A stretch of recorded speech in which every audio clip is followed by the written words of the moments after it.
میرے پاس کوئی investigation agency نہیں ہے، نہ میرے پاس کوئی ریسورسز ہیں کہ میں مینج کر کے کوئی آپ کو بات بتا سکوں. رہ گیا قتل نہ حق کو کنڈیم کرنا، تو سرکار سب زیادہ تو ہم کرتے ہیں، اس پہ تو بے شمار میری ویڈیوز ہیں. اب موقف میں کیسے دے دوں کہ اسے مارا کس نے؟ ہاں، اگر آپ نے موقف اتنا لینا ہے کہ یہ جو کچھ ہوا ہم کہتے ہیں ظلم ہوا. اگر آپ کا کسی کے ساتھ علمی اختلاف ہے تو اسے علمی رہنے دیں، کسی کی جان کیوں لیتے ہیں؟ خان صاحب کے اوپر بھی جو حملہ ہوا ہے تو اس کے اوپر میں نے کوئی رائے تو نہیں اس طرح کی قائم کی کہ کس نے کروایا اور کیا. میں نے صرف اس بندے نے جو بیانات دیے تھے اس کا میں نے علمی محاسبہ کیا کہ یہ جو چیزیں تم آؤٹ آف کانٹیکسٹ پیش کر رہے ہو، اس طرح کسی کے اوپر گستاخی کا فتویٰ لگا کہ یہ کرنا یہ ایسا نہیں ہے. تو میں نے ٹیکنیکلی اس کے جو کلیمز تھے ان کو ڈسکس کیا، لیکن اس میں بھی تو میں نے یہ نہیں بتایا کہ اسے کس نے بھیجا ہے. مجھے کیا پتا بھائی کہ سیلف موٹیویٹڈ ہے یا کسی نے بھیجا ہے، دونوں طرح کی ہو سکتی ہیں. یہاں پہ بھی کچھ بھی ہو سکتا ہے. ایون اس وقت تو ہماری اسٹیبلشمنٹ نے نان اسٹیٹ ایکٹرز کو، جہادی تنظیموں کو گود لیا ہوا تھا اور اپنا ایسٹ کہتے تھے. اس وقت ایف اے ٹی ایف بھی نہیں آیا تھا، 2013 کی میں بات کر رہا ہوں، اور میں اس وقت کہہ رہا تھا یہ غلط ہو رہا ہے. فوج کے علاوہ کسی کو اسلحہ اٹھانے کی اجازت نہیں ہونی چاہیے، ورنہ تو جیسے یہ لوگ آزاد ہوں گے یہ تو ہمیں ماریں گے آگے. آج جتنے اسٹریٹ کرائم ہو رہے ہیں نا، عام بندہ نہیں اسٹریٹ کرائم کر سکتا. یہ اسٹریٹ کرائم کرنے والے یا ان کو سکھانے والے یا ایکس کسی جہادی تنظیم کے ہوں گے یا کسی پولیٹیکل جماعت کا عسکری ونگ ہوگا جو ان کی پش پناہی کر رہا ہوگا یا اس نے ٹرین کیا ہوگا. اگر آپ اے پولیٹیکل ہیں تو میرے بھائی آئی ایس پی آر کا محکمہ ختم کریں، ہاں، یا صرف انہیں ترانوں تک رکھیں. کسی فوجی ترجمان کا کام ہی نہیں ہے وہ پبلکلی آ کے کوئی پریس کانفرنس کرے. کیوں؟ جب آپ خود کہتے ہیں گورنمنٹ کے انڈر ہے تو وزیر اطلاعات کو بولنا چاہیے. اگر کسی ایجنسی کے بڑے کو کوئی میسج پہنچانا ہے تو ڈیفینس منسٹر کا کام ہے وہ بولے، تب اے پولیٹیکل آپ کو مانیں گے. یہ نہیں ہے کہ ایک پولیٹیکل گورنمنٹ کو کمزور کرنے کے لیے ختم نبوت کے نام پر 2017 میں دھرنا دیا گیا اور آپ کا ایک بندہ ٹویٹ کر رہا ہے کہ ہمارا ختم نبوت کے اوپر ایمان ہے. مطلب یہ کہ ہمارا تو ختم نبوت کے اوپر ایمان ہے، لیکن اس وقت جو ہمارا پرائم منسٹر ہے نا یہ نعوذ باللہ قادیانی نواز ہے. اس کا مطلب تو یہی نکلتا ہے نا. اور اس وقت خان صاحب بغلیں بجا کے اس سسٹم کا حصہ بنے ہوئے تھے اور کہتے میرا بھی دل کرتا ہے، ہمارے لوگ بھی چاہتے ہیں کہ اس دھرنے میں بیٹھیں، لیکن انہیں کیا پتا تھا کہ ایک وقت آئے گا کہ یہی گالی آپ کو دی جائے گی. وہ وقار اور خرم وہ کدھر ہے؟ اور ایسی معجزانہ وہ گاڑی ہے کہ اس گاڑی پہ ساری طرف سے گولیاں چلی ہیں اور ساری ایک ہی بندے کو لگی ہیں، اور جو ساتھ ڈرائیور بیٹھا ہوا ہے اسے کوئی بھی گولی نہیں لگی. جو پرو اسٹیبلشمنٹ لوگ ہیں وہ کہہ رہے ہیں کہ یہ خان صاحب نے یا ان کے ہینڈلرز نے، خان صاحب کے بھی ہینڈلرز ہیں نا، اگر سرکار گورنمنٹ کے ہینڈلر ہیں تو خان صاحب کے بھی ہینڈلر ہیں نا. وہ کہتے ہیں ان کے ہینڈلرز نے ایک جسٹیفیکیشن تلاش کی، خود مروایا اس کو تاکہ اس کا خون جو اسٹیبلشمنٹ کے کھاتے میں ڈالا جائے. اور اسٹیبلشمنٹ والے کہتے ہیں ہمارا دماغ خراب ہے کہ ہم یہ حرکت کریں کہ اس جدید دور کے اندر تو فون کے ریکارڈ کے ذریعے باقی چیزوں سے فوراً پکڑا جاتا ہے. ہم نے کام کیوں کرنا تھا؟ اس لیے انہوں نے فوراً آفیشیل لیٹر پرائم منسٹر کو لکھا کہ آپ جے آئی ٹی بنائیں اور تحقیق کریں اس پورے معاملے کی. ہماری ایجنسیز، ہماری فورسز، ہمارے ادارے کیا اس لیے بنے ہوئے ہیں کہ لوگوں کی ننگی ویڈیوز بنا کے ریلیز کریں، یا انہوں نے ملک و قوم کی حفاظت کرنی ہے؟ کیا یہ لوگ اپنی نجی زندگی کے اندر پاک صاف ہیں؟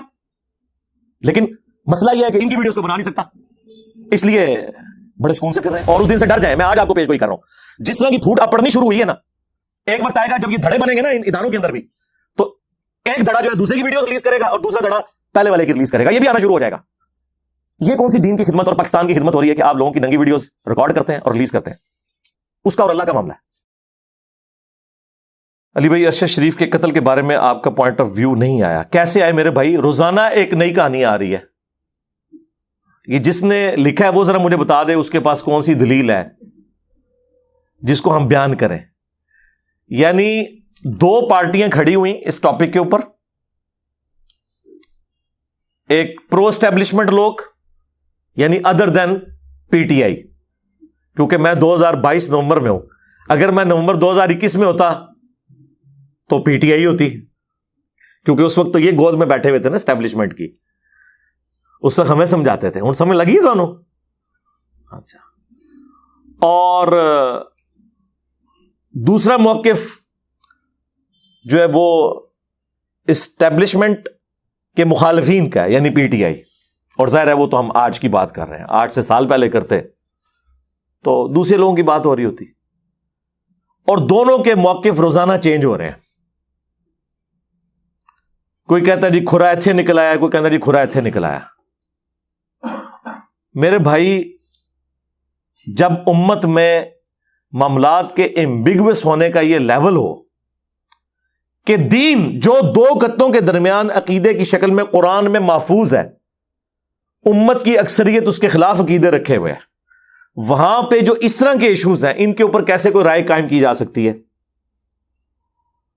یا تو کوئی اسٹیبلش ہو کے تحقیقات ہمارے سامنے آ جائیں ایسی کہ جس کے اوپر لوگ متفق ہیں، پھر تو ہم کوئی رائے قائم کریں. میرے پاس کوئی انویسٹیگیشن ایجنسی نہیں ہے، نہ میرے پاس کوئی ریسورسز ہیں کہ میں مینج کر کے کوئی آپ کو بات بتا سکوں۔ رہ گیا قتل نہ حق کو کنڈیم کرنا، تو سرکار سب سے زیادہ تو ہم کرتے ہیں، اس پہ تو بے شمار میری ویڈیوز ہیں۔ اب موقف میں کیسے دے دوں کہ اسے مارا کس نے؟ ہاں، اگر آپ نے موقف اتنا لینا ہے کہ یہ جو کچھ ہوا ہم کہتے ہیں یہ ظلم ہوا۔ اگر آپ کا کسی کے ساتھ علمی اختلاف ہے تو اسے علمی رہنے دیں، کسی کی جان کیوں لیتے ہیں؟ قتل نہ حق کے خلاف تو سب سے زیادہ میں بولتا ہوں، میری درجنوں ویڈیوز ہیں۔ آپ قتل نہ حق اور میرا نام لکھیں تو آپ دیکھیں، یہ سیالکوٹ انسیڈنٹ ہوا جب ایک سری لنکن کو بے دردی سے قتل کیا گیا، اس پہ بھی میرا پورا نیریٹو آیا تھا۔ اس کے بعد ایک پاگل تھا جس نے قرآن کے اوراق جلا دیے ملتان والی سائٹ کے اوپر، اس کے اوپر بھی میرا نیریٹو آیا۔ اس سے پہلے بھی جب یہ لسانی بنیادوں پر، سیاسی اختلافات کی بنیاد کے اوپر، جب میری پہلے والی قرآن تفسیر ریکارڈ ہو رہی تھی جو 344 لیکچرز میں مکمل ہوئی، اس میں جب میں سورہ نساء کی آیت نمبر 92 پہ پہنچا تھا نا، کہ جس نے کسی مسلمان کو جان بوجھ کر قتل کیا اس کا ٹھکانہ ہمیشہ کی جہنم ہے، بولے اعوذ باللہ تعالی، اس کے کانٹیکسٹ میں میں نے قتل نہ حق کے اوپر جو گفتگو کی تھی، اس وقت جو کراچی میں مہاجر اور سندھیوں اور پٹھانوں کے جو اختلافات چل رہے تھے اور بلوچستان کے اندر جو کچھ ہو رہا تھا، میں اس وقت بولتا تھا۔ ایون اس وقت تو ہماری اسٹیبلشمنٹ نے نان اسٹیٹ ایکٹرز کو، جہادی تنظیموں کو گود لیا ہوا تھا اور اپنا ایسٹ کہتے تھے۔ اس وقت FATF بھی نہیں آیا تھا، 2013 کی میں بات کر رہا ہوں، اور میں اس وقت کہہ رہا تھا یہ غلط ہو رہا ہے، فوج کے علاوہ کسی کو اسلحہ اٹھانے کی اجازت نہیں ہونی چاہیے، ورنہ تو جیسے یہ لوگ آزاد ہوں گے یہ تو ہمیں ماریں گے آ کے۔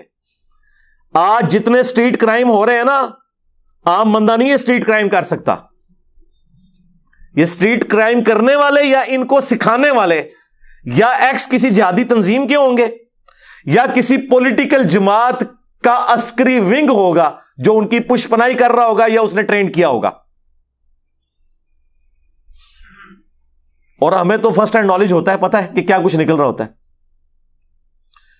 پھر ایجنسیز کے لوگ بڑے بھولے بن کے ہم سے آ کے پوچھ رہے ہوتے ہیں تو ہم انہیں یہ بتاتے ہیں کہ آپ کے تحفے آپ سنبھالیں، ہم سے کیوں پوچھتے ہیں؟ ہم تو آپ کو اس وقت بھی سمجھاتے تھے۔ DGISPR نے 2015 میں پہلی دفعہ پبلکلی آ کے کہا تھا کہ جی نان اسٹیٹ ایکٹرز نہیں ہونے چاہیے اور اس طریقے سے یہ معاملات، اور ہم 2012-13 میں کہہ رہے تھے کہ نہیں ہونے چاہیے۔ اور آج کی تو صورتحال کسی نے سوچی تھی کہ FATF کی وجہ سے مطلب ہمارے جینز تک اب انہوں نے چیز داخل کر دی ہے کہ نان اسٹیٹ ایکٹر نہیں ہونا چاہیے۔ اور اس کا آغاز ہوا وہ APS والا جو معاملہ ہوا، اس کے بعد سے جو پشاور کا انسیڈنٹ ہوا، اور پھر ضرب عزب، رد الفساد اور یہ سارے معاملات شروع ہوئے۔ آج ہمارے فوجی شہید ہو رہے ہیں، ہمیں اس چیز کا دکھ ہے کہ کسی کا بویا ہوا وہ کاٹ رہے ہیں، اور کسی سے مراد ان کے بڑے ہیں، ہمارے بڑے نہیں۔ کبھی کسی پولیٹیشین نے یہ کام نہیں کیا، یہ ساری پالیسیز یہ لوگ بناتے رہے۔ لیکن دکھ کی بات ہے کہ جنہوں نے بنائی وہ تو دنیا سے چلے گئے، آخرت میں تو ان کے ساتھ جو ہونا ہے وہ ہونا ہے، لیکن پیچھے آج ہمارے بچے شہید ہوتے ہیں تو ہمیں تکلیف ہوتی ہے جب ایک مسلمان کے ہاتھوں دوسرا مسلمان فوجی شہید ہوتا ہے۔ لیکن ہم کہتے ہیں کہ آپ اپنی غلطیوں کے اوپر ذرا نظر دوڑائیں، یہ آپ کے بڑوں کی غلطیاں تھیں جو بھگتنی پڑ رہی ہیں۔ اب وہ کہتے ہیں نہیں ہم پولیٹیکل ہیں، ہمارا کوئی سیاست سے تعلق نہیں ہوگا۔ اور بھائی اگر آپ پولیٹیکل ہیں، سیاست سے آپ کا کوئی تعلق نہیں ہے، اگر مجھ سے پوچھیں، میری رائے ہے، ہر ایک بندے کو حق ہے رائے رکھنے کا، اور پھر میرے جیسا پڑھا لکھا بندہ جس نے پچھلے 10-12 سال میں ثابت کر دیا ہے کہ آپ کے تھنک ٹینکس جو چیزیں آج سمجھ رہے ہیں ہمیں 12 سال پہلے سمجھ آ گئی تھی، 10 سال پہلے سمجھ آ گئی تھی۔ تو آج آپ کو ایک اور بات بتائیں کہ اگر آپ پولیٹیکل ہیں تو میرے بھائی یہ ISPR کا محکمہ ختم کریں، ہاں، یا صرف انہیں ترانوں تک رکھیں۔ کسی فوجی ترجمان کا کام ہی نہیں ہے وہ پبلکلی آ کے کوئی پریس کانفرنس کرے، کیوں؟ جب آپ خود کہتے ہیں ہم گورنمنٹ کے انڈر ہیں تو وزیر اطلاعات کو بولنا چاہیے. اگر کسی ایجنسی کے بڑے کو کوئی میسج پہنچانا ہے تو ڈیفنس منسٹر کا کام ہے وہ بولے, تب اے پولیٹیکل آپ کو مانیں گے ہم کہ آپ نے ڈائریکٹ کمیونیکیشن بھی نہیں عوام کے ساتھ کرنی. یہ نہیں ہے کہ ایک پولیٹیکل گورنمنٹ کو کمزور کرنے کے لیے ختم نبوت کے نام پر 2017 میں دھرنا دیا گیا اور آپ کا ایک بندہ ٹویٹ کر رہا ہے کہ ہمارا ختم نبوت کے اوپر ایمان ہے. مطلب یہ کہ ہمارا تو ختم نبوت کے اوپر ایمان ہے, لیکن اس وقت جو ہمارا پرائم منسٹر ہے نا, یہ نعوذ باللہ قادیانی نواز ہے. اس کا مطلب تو یہی نکلتا ہے نا. اور اس وقت خان صاحب بغلیں بجا کے اس سسٹم کا حصہ بنے ہوئے تھے اور کہہ رہے تھے میرا بھی دل کرتا ہے, ہمارے لوگ بھی چاہتے ہیں کہ اس دھرنے میں بیٹھیں, لیکن انہیں کیا پتا تھا کہ ایک وقت آئے گا کہ یہی گالی آپ کو دی جائے گی. تو آج دیکھ لیں خان صاحب ادھر کھڑے ہوئے اور ان کے خلاف مذہبی کارڈ بھی استعمال ہو رہا ہے. ٹھیک ہے جی, اور جی ختم نبوت کو نہیں مانتا, اس پہ میرا ڈیٹیل گفتگو آ چکی ہے. میں نے الحمدللہ طبیعت صاف کر دی ہے. میں نے تو بتایا کہ ان کے بڑے کیا کچھ کر کے گئے ہیں, اللہ کے فضل سے سب کچھ کلیئر کر دیا. تو بات ارشد شریف صاحب سے شروع ہوئی تھی. تو اگر مجھ سے آپ پوچھیں نا تو ایک کامن سینس کے تحت سمپل سی بات ہے کہ وہ جس کے پاس ٹھہرا ہوا تھا نا اور جس کی گاڑی میں تھا وہ بندے پروڈیوس کیے جائیں. اس کو چھوڑیں وہ اس کے ساتھ مخلص ہے یا نہیں ہے. وہ وقار اور خرم وہ کدھر ہے؟ اور ایسی معجزانہ وہ گاڑی ہے کہ اس گاڑی پہ ساری طرف سے گولیاں چلی ہیں اور ساری ایک ہی بندے کو لگی ہیں, اور جو ساتھ ڈرائیور بیٹھا ہوا ہے اسے کوئی بھی گولی نہیں لگی. سوچنے کی بات ہے نا. اگر ڈرائیور کو کوئی گولی نہیں لگی ہے تو اس کا تو مطلب یہ ہے کہ بالکل گاڑی کھڑی کر کے تسلی سے روح راضی کی ہے کسی نے ارشد شریف کے اوپر, اور اس نے ڈرائیور کو نہیں مارا. اور اس میں سے ڈرائیور والی سائڈ سے بھی گولیاں انٹر ہوئی ہیں, لیکن وہ ڈرائیور کو چھوڑ کے آگے جا کے لگی ہیں ایک ہی بندے کے اوپر. میں پھر بھی 1,00,000 ٹن حسن ظن رکھ لیتا ہوں کہ وہ بندہ انوالو نہیں ہوگا ڈرائیور, لیکن وہ اپنے آپ کو پیش تو کرے نا, انویسٹیگیشن کا حصہ بنے اور صحیح بات بتائے. بھاگے ہوئے وہ جن لوگوں کے اوپر. اب ان کے بھاگنے کی وجہ سے کیا ہو رہا ہے کہ جو پرو اسٹیبلشمنٹ لوگ ہیں وہ کہہ رہے ہیں کہ جی یہ خان صاحب نے یا ان کے ہینڈلرز نے, خان صاحب کے بھی ہینڈلرز ہیں نا, اگر سرکار گورنمنٹ دے ہینڈلر نے تو خان صاحب نے بھی ہینڈلر ہیں نا. وہ کہتے ہیں ان کے ہینڈلرز نے ایک جسٹیفیکیشن تلاش کی, خود مروایا اس کو تاکہ اس کا خون جو اسٹیبلشمنٹ کے کھاتے میں ڈالا جائے. اور اسٹیبلشمنٹ والے کہتے ہیں نہیں ہمارا دماغ خراب ہے کہ ہم یہ حرکت کریں, کہ اس جدید دور کے اندر تو فون کے ریکارڈ کے ذریعے باقی چیزوں سے فوراً پکڑا جاتا ہے. ہم نے کام کیوں کرنا تھا؟ اس لیے انہوں نے فوراً آفیشیل لیٹر پرائم منسٹر کو لکھا کہ آپ JIT بنائیں اور تحقیق کریں اس پورے معاملے کی.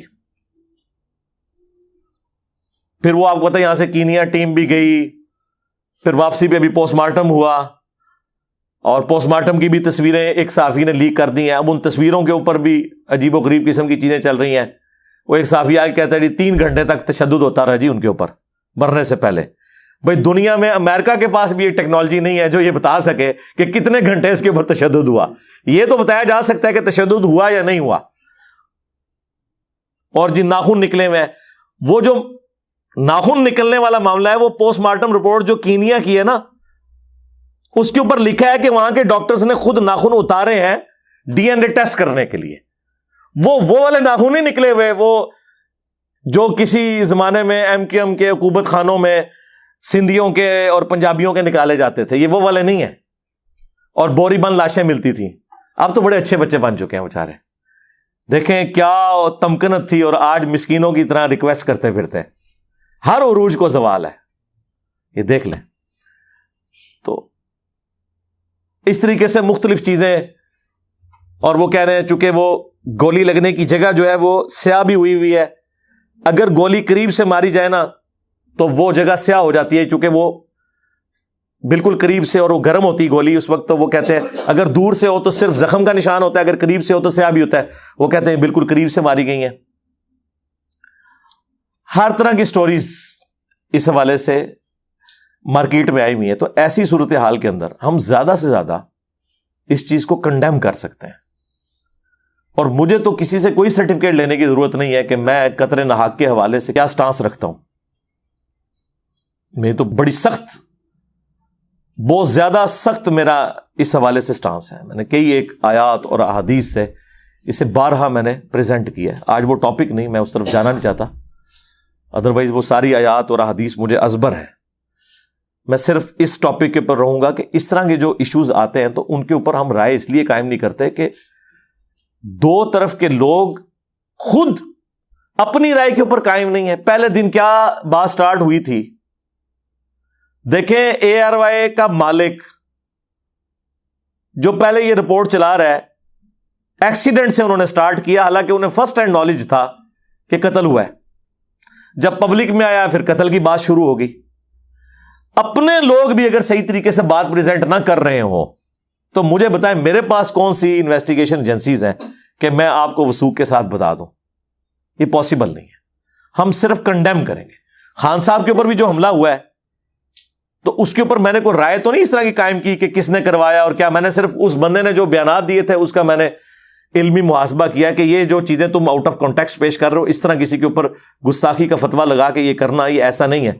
تو میں نے ٹیکنیکلی اس کے جو کلیمز تھے ان کو ڈسکس کیا، لیکن اس میں بھی تو میں نے یہ نہیں بتایا کہ اسے کس نے بھیجا ہے. مجھے کیا پتا بھائی کہ سیلف موٹیویٹڈ ہے یہ کسی نے بھیجا ہے. دونوں طرح کی ہو سکتی ہیں، یہاں پہ بھی کچھ بھی ہو سکتا ہے.